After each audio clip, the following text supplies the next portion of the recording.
Chapitre 21. Nous nous sommes tant aimés. Citation de Christian Bobin.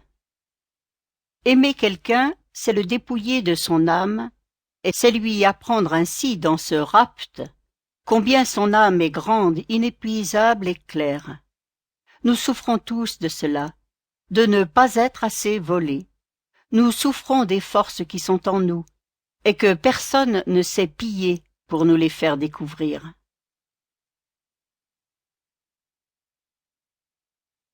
Avec son ventre rond et ses gros flotteurs, l'hydravion ressemblait à un pélican.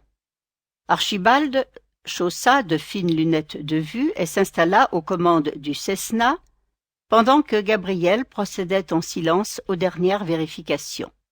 Il démarra le moteur, le laissant tourner à faible régime, pour s'habituer à l'appareil et protéger l'hélice des rafales erratiques qui balayaient le plan d'eau. Le ciel nocturne était limpide, mais la brise piquante et les vagues rendaient toute manœuvre délicate, faisant tourner l'avion comme une girouette pour le ramener dans le lit du vent. Archibald s'éloigna prudemment du ponton jusqu'à trouver une aire d'envol où l'eau était moins agitée. Il plissa les yeux, attentif à éviter les bouts de bois et autres épaves qui flottaient à la surface et risquaient d'endommager les flotteurs. Alors que l'hydravion prenait de la puissance, Archibald rentra les volets et le gouvernail avant de dégager progressivement l'étrave des flotteurs qui tapaient contre les vagues. Lorsqu'il poussa les gaz, l'avion se transforma en aéroglisseur caressant la surface de l'océan et s'arracha de l'eau, passant d'un élément à l'autre avec grâce. Puis il prit de l'altitude, survola Downtown et sa ligne de gratte-ciel, Bay Bridge et Angel Island, avant de mettre le cap sur le sud. Pieds nus et en caleçon, Martin écumait de rage. Le cellier n'avait aucune fenêtre et la seule ouverture était la porte en métal que Gabriel avait refermée sur lui. À 3 reprises, il donna de violents coups d'épaule, mais ne réussit qu'à se faire mal. Une nouvelle fois, Gabriel l'avait humilié. Elle l'avait désarmé, mis à nu, lui avait fait baisser la garde pour mieux le trahir, quelques minutes seulement après s'être donné à lui. Il ne comprenait pas, il ne comprendrait jamais. À la souffrance et à la peur s'ajoutait à présent une haine féroce. Profondément frustré, il s'empara de la bouteille de Bordeaux et la projeta contre la plaque d'acier. Le Cessna avait trouvé sa vitesse de croisière. Il avait dépassé Carmel et filait au sud de la baie de Monterey, survolant la route panoramique coincée entre la forêt de Los Patres et les falaises de Big Sur qui tombaient à pic dans l'océan. Pendant toute la durée du vol, Gabriel n'adressa pas une seule fois la parole à son père, se contentant d'assister Archibald dans son pilotage. Le voleur se sentait des affinités avec cette route, qui, quelques dizaines de mètres plus bas, serpentait en virages serrés le long d'une côte rocheuse, sauvage et déchiquetée. De temps en temps, son regard se perdait vers le large, et il imaginait sans les voir les baleines grises qui migraient en silence de l'Alaska jusqu'au Mexique pour aller se reproduire vers des cieux plus cléments. Gabriel, elle, ne pensait qu'à Martin.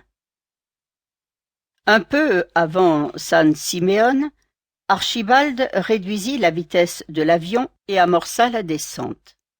Gabriel savait que la manœuvre était délicate, car les vents changeaient constamment d'orientation. Archibald cabra légèrement l'appareil pour tenter d'amérir à l'entrée d'une petite crique. La nuit était si pleine d'étoiles et la lune si blonde que l'hydravion se reflétait sur l'eau comme dans un miroir, rendant son altitude difficile à évaluer. Malgré cet effet trompeur, il réussit à se poser avec douceur. Archibald était un sacré voleur, mais aussi un formidable pilote. La petite anse baignait dans une eau calme qui brillait d'un éclat féerique. L'accès à la plage ne pouvait se faire que par la mer, ce qui avait permis à l'endroit de garder un aspect sauvage. Cette crique, c'était un des lieux préférés de ta mère, expliqua Archibald, tandis qu'ils accostaient sur le rivage. Partagé entre la curiosité et la colère, Gabriel lui demanda.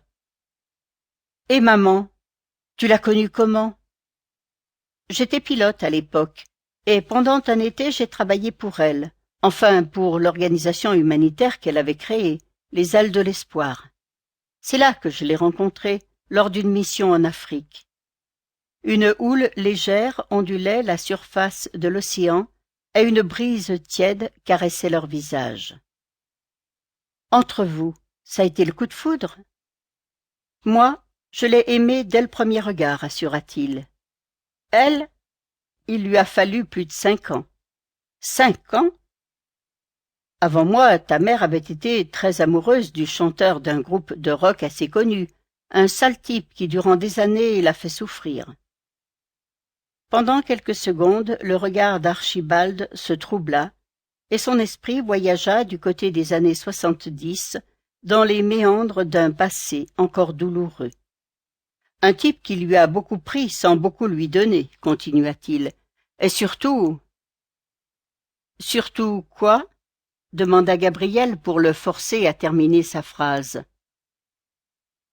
Il l'a poussé par 2 fois à avorter.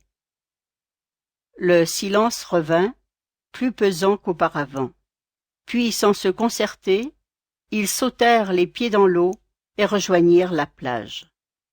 Tandis qu'ils attachaient l'hydravion pour l'empêcher de dériver, Gabriel reprit. « Et elle est restée longtemps avec ce chanteur ?»« 6 ans, je crois, enfin par intermittence. »« 6 ans ?»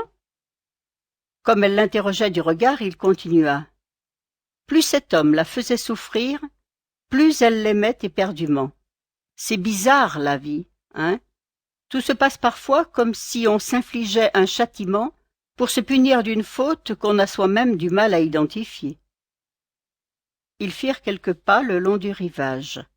L'endroit était d'une beauté à couper le souffle. Une plage naturelle en forme de croissant, protégée des vents par une grande falaise de granit. « Mais toi, pendant ce temps-là, qu'est-ce que tu faisais ?»« Moi, je l'attendais.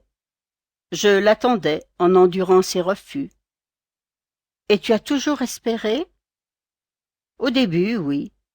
À la fin, je n'espérais plus grand-chose. » Elle aimait la sincérité de ses réponses. « Donc, tu as souffert ?» ?»« Oui, admit-il. C'était même plus que de la souffrance, une sorte de déchirement, de supplice, de torture. Mais comment as-tu pu aimer, dès le premier regard, une femme que tu ne connaissais pas? » « Je sais, c'est difficile à comprendre, » concéda Archibald. « Il me semblait que je voyais en elle des choses que les autres ne voyaient pas, des qualités dont elle-même n'avait pas conscience.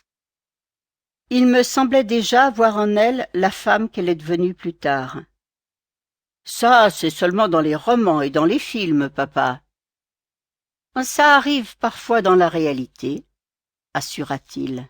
« Et comment tu expliques qu'elle ait mis 5 ans à se rendre compte que c'était toi l'homme de sa vie ?» Il la regarda dans les yeux. « Parce que ça fait peur d'être aimé, parce que la vie est compliquée et qu'elle s'amuse trop souvent à vous envoyer la bonne personne au mauvais moment. »« Et toi, avant elle, tu avais déjà aimé ?»« Avant ta mère, j'ai été mariée quelques années à une infirmière de la Croix-Rouge. »« Et tu l'as quittée pour maman ?»« Non, je l'ai quittée parce que je pensais trop à ta mère, même si à l'époque elle ne voulait pas de moi. Je l'ai quittée parce que tromper l'autre, ça commence d'abord dans la tête. » « Et finalement, au bout de 5 ans, maman t'a dit oui ?» « Elle ne m'a pas dit oui. Elle m'a dit simplement que je l'avais guéri. Que tu l'avais guéri? Oui. Et crois-moi, ça vaut tous les je t'aime du monde. Au bout de l'anse, il lui désigna une cascade qui tombait directement dans l'océan. La plage était bordée de séquoias, de saules, d'eucalyptus et de sycomores. C'est là, dans cette crique, qu'on s'est embrassé et qu'on s'est aimé pour la première fois. Et c'est sans doute là que tu as été conçu. C'est bon, épargne-moi les détails. Il tira un cigare de la poche de sa chemise. Profite du paysage, parce que tu ne le verras plus jamais aussi préservé. Ils sont en train de construire un sentier piétonnier pour le relier au parking du Nid d'Aigle. C'est triste, se désola Gabriel. C'est la vie, se résigna-t-il en caressant la cape souple et huileuse de son habano.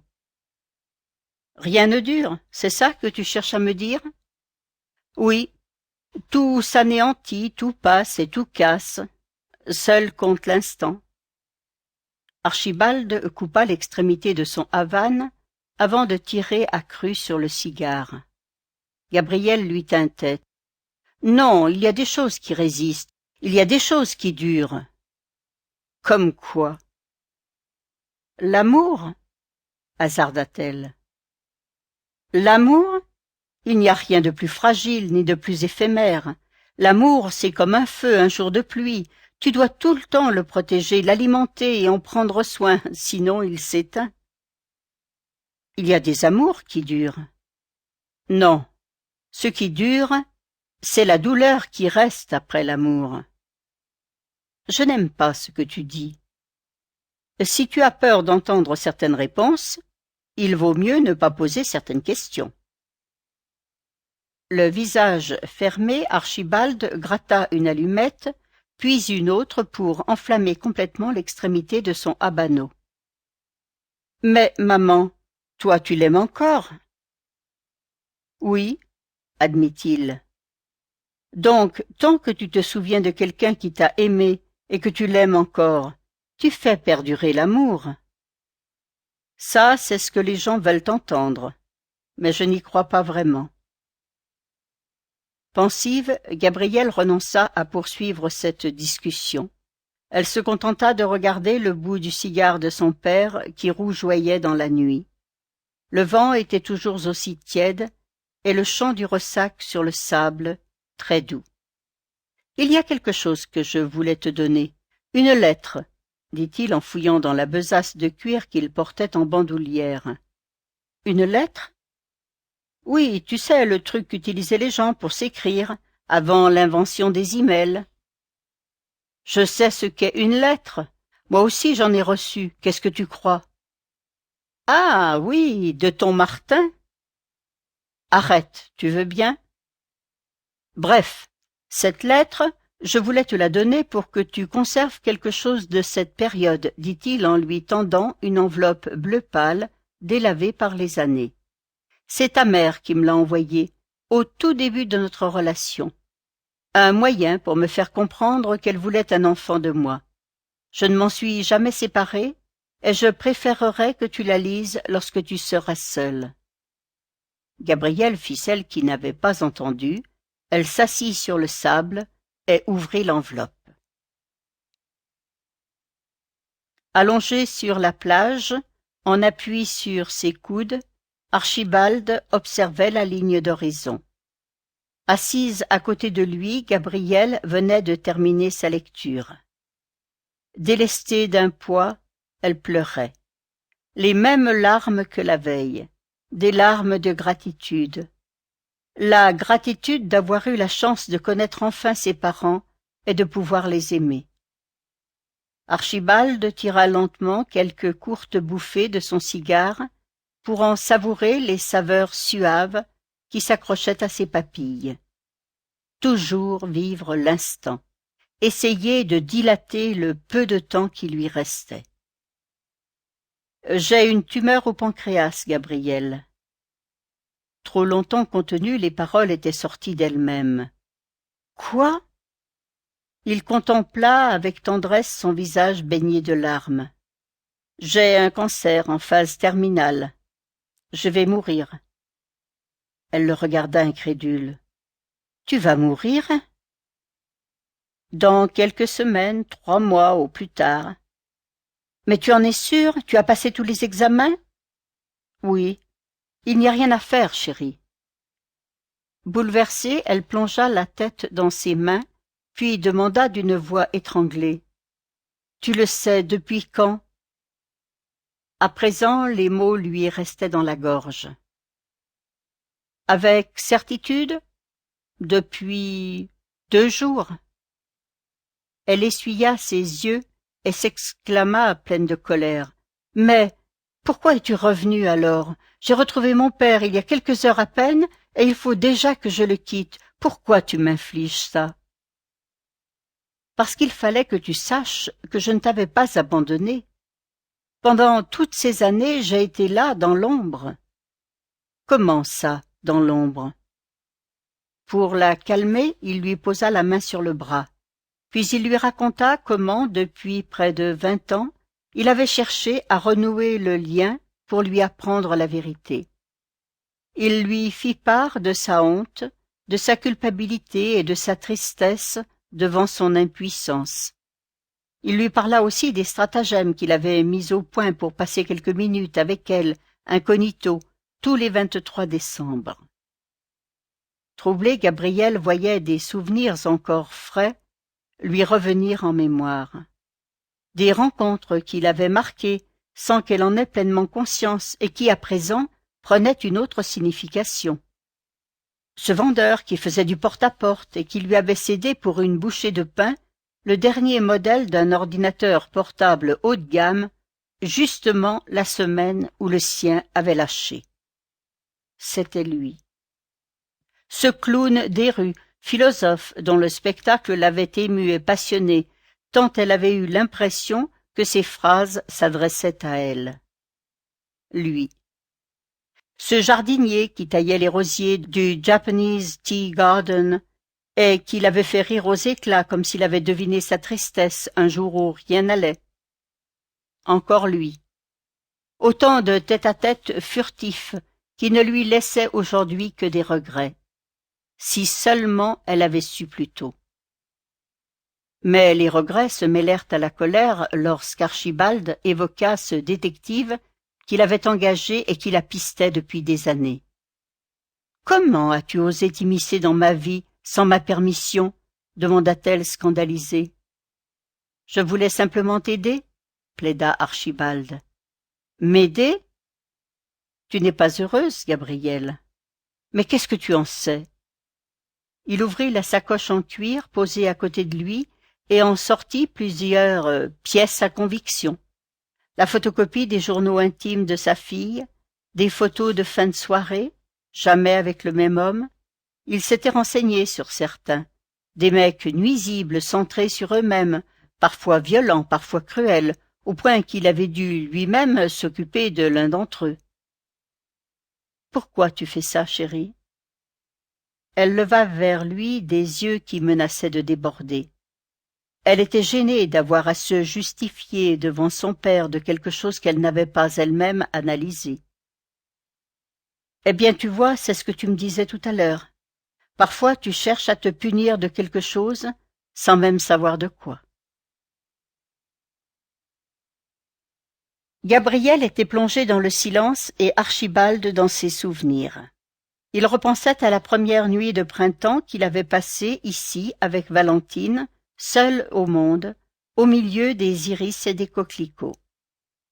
Au crépuscule de sa vie, il pouvait désormais affirmer qu'il n'avait rien connu de plus fort que cette sensation de ne faire qu'un avec l'autre. Cette sensation si rare de ne plus être seul. Il regarda sa fille et sans tourner autour du pot. « Ce Martin, tu l'aimes vraiment? » Elle hésita à lui répondre, puis « Oui, je l'aime depuis longtemps. Lui, ça n'a rien à voir avec les autres. »« Et lui, il t'aime? » ?»« Je crois que oui, mais après ce que tu viens de lui faire subir, ça va être difficile de le récupérer. Moi, je n'ai rien fait, répondit Archibald avec un mince sourire. C'est toi qui l'as enfermé tout nu dans le cellier. Eh oui, je te confirme que ça ne va pas lui plaire et que tu vas galérer pour le récupérer. On dirait que ça te fait plaisir. Il haussa les épaules et tira une nouvelle bouffée de son cigare. S'il t'aime vraiment, il reviendra. Ça va même lui faire du bien de voir que rien n'est acquis. Moi, ta mère, je me suis battue pendant 5 ans avant qu'elle me dise oui. Mais lui, ça fait 13 ans qu'il m'attend. Attendre, ce n'est pas se battre, trancha Archibald. Elle secoua la tête. Il chercha à comprendre. Pourquoi l'as-tu fait attendre aussi longtemps, si tu l'aimes? Elle répondit comme une évidence. Parce que j'avais peur. Peur de quoi? Peur de tout. De tout? Peur de ne pas être à la hauteur, peur de ne pas savoir l'aimer, peur de me réveiller un jour et de ne plus l'aimer, peur de ne pas pouvoir lui faire les enfants qu'il désire. Imperceptiblement, Archibald se renfrogna.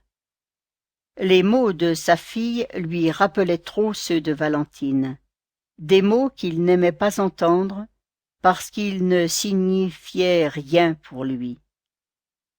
« Et toi, Martin, comment le trouves-tu » osa demander Gabriel.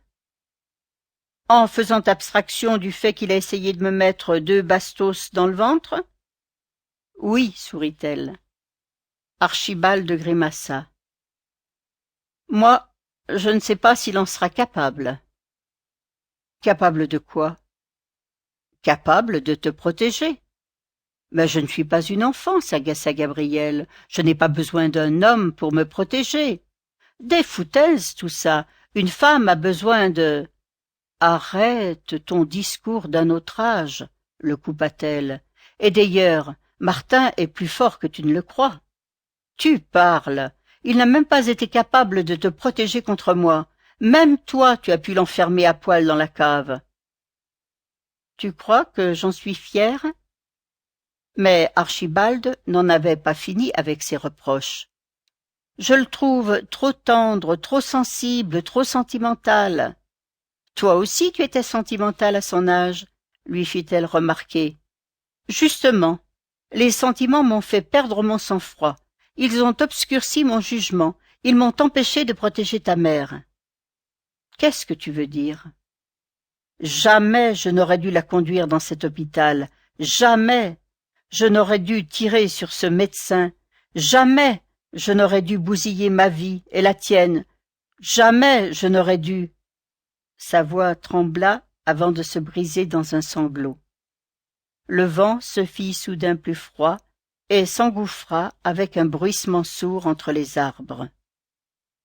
Et pour la première fois, en 33 ans, un père et sa fille purent enfin se blottir dans les bras l'un de l'autre.